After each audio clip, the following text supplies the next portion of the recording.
Hello there. This is MD. Here with you on SaskiYano. Here we go again. We are in a new After Effects tutorial. In this tutorial, I'm gonna pick up right where I left off in the last tutorial. And wanna build out the left side of this lower third. To start, I'm gonna jump up here to the project panel. Select my lower third right. And duplicate it. By pressing Ctrl D. And then, with that comp selected, press enter. And then, just rename this to lower third left. Actually, it may be a little bit less confusing if I name this to name. And I change this one. That's called lower third right to be title. I think that'll make things a little bit clearer. And I am gonna double click on my lower third name. And let's build the name side of this lower third. To start, I'm going to grab my background rectangle. I just solo it for now, so we can work on that. And I press S on the keyboard. I'm just gonna right click on the scale and reset it. I'm also gonna take off the track mat. For now, I will press Y on the keyboard. And then I'll move my anchor point over to the right side and snap it right there. Okay. So that is the background done. Let's come up here to the text layer. I am gonna take the track mat off. For now, solo it. I'll double click on my text. And I'll put in a name. That looks fantastic. Switch back to my selection tool. I am gonna come over here to the paragraph panel. And align this to the right. And then I will just modify the anchor point. Because that's gonna bug me if it's hanging off the end there. Switch back to the selection tool. And I am gonna unsolo this. And now, I'm just going to align this up. And make sure that it stays snapped to the center here.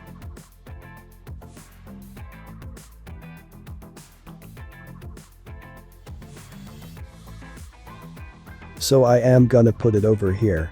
I think that looks pretty good. We can go back and adjust it later. I'll come back to my background rectangle here. And adjust the scale. And pull it down. So it's just making a nice box around my name text. If someone has a really long name, I have plenty of room for that. And finally, I'm gonna come up here to my little rec. And I am gonna take the track mat off for now. Most of going to press P on the keyboard. Bring up those position keyframes. And I'm gonna delete them for now. By clicking the stopwatch. Zoom up on that. Then, I'm gonna change where the anchor point is. I'm gonna move it to the bottom right. That snapped kind of weirdly. Right there. Perfect. Switch back to the selection tool. And move this up over here. And I want to snap that. I think it just did it. Right then. I want to snap that to the top of my background rectangle. Then I will come over to the align panel. And just align that to the right. Perfect. So that's gonna be the starting point for this little rectangle. I'll bring the CTI back to the beginning. Drop a position keyframe here. Go to the end. And then just move it a little ways to the left. I also want to change my background rectangle's color. Before I forget. Because I duplicated it. It's currently the same color as the title side. So I'm just gonna brighten this up a little bit. Just to give a little contrast. I think it's looking pretty good. The final thing we need to do for this side, the name side, is adjust all of the mats. I think the easiest way to do that is to take these two mats and just delete them for now. I'm gonna save this mat here because all these keyframes, the speed of the animation currently matches my other comp. And I want that. I want these to kind of grow out at the same speed. And then shrink at the same speed. So when I leave the keyframes where they are for now, I'm gonna turn the layer visibility switch back on. And solo this. I'll just move the CTI over here. I'll just grab this. And move it to the right a little bit. And I will press W on the keyboard. And rotate this around. Hold shift. And that will snap it. Perfect. That looks great. And then I will align this to the right. Because I want my reveal to go from this right side. And go out this way. So when I jump to the align panel here. Align that right. And I'm pretty sure I pulled that down from the center. So I will also align it vertically. Alright. Let's check out what that looks like by itself. Yeah. That looks good. And it goes back again. However, the scale is not quite right. And I don't want that. I want the end of my mat to be about right here.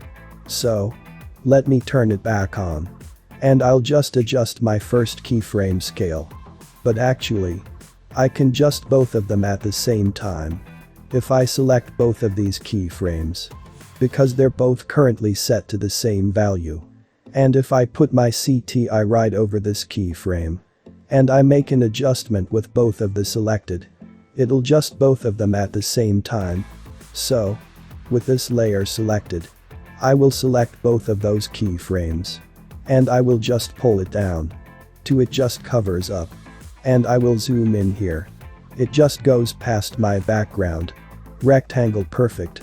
Alright, I'll just reset the track mat for this bottom layer.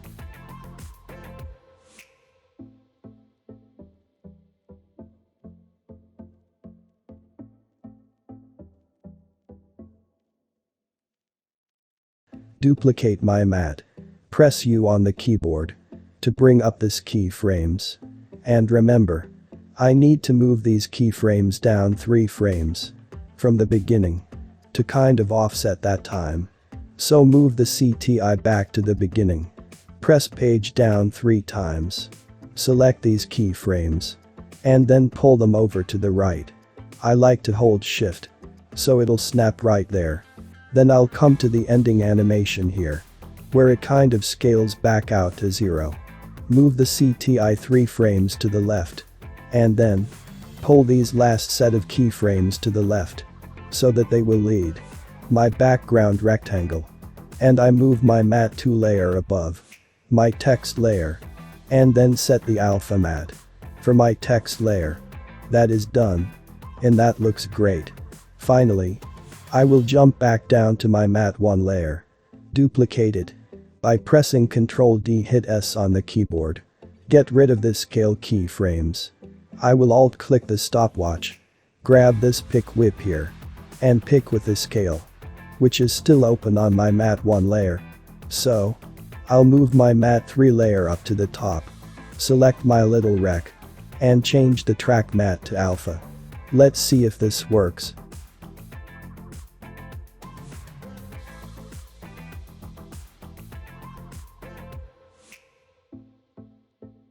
Great.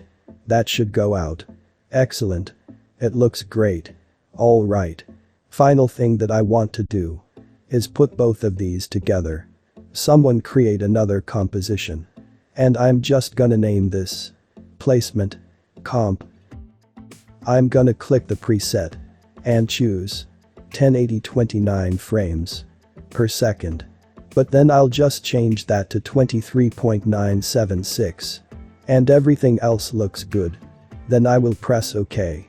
Grab my selection tool here. And I'm gonna pull in both my lower third name and title. Let's drop those down here. And then I need to align these. So let me grab my lower third name here. And I will solo that. I want to move my anchor point here. So press U on the keyboard. Snapping is still enabled. So that will be very easy. And when I do the same thing. But on my title, I am gonna move the anchor point here. Now, grab my selection tool. If I select my title layer, what I wanna do is snap this. I'm just gonna move it over to the right.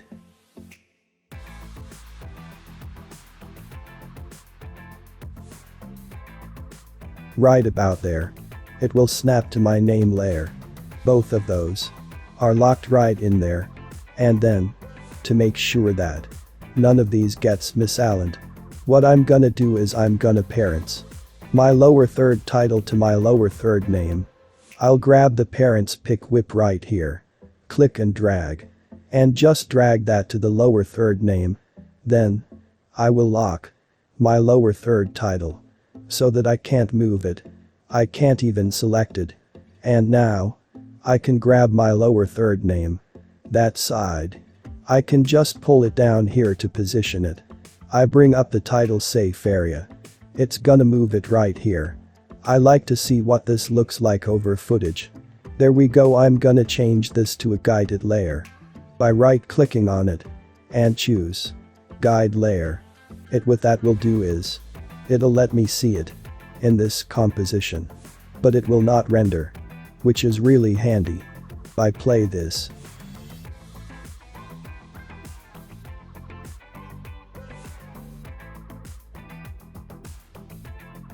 That's looking great. Super. The final step is to export your lower third. And you're gonna learn how to do that coming up in the next tutorial. Finally, we are done for today. Don't forget to subscribe, like, share, and leave your comment down below in the comments section. Also, if you want to learn more, take a look at our first channel, Everything PS. See you next time. Bye.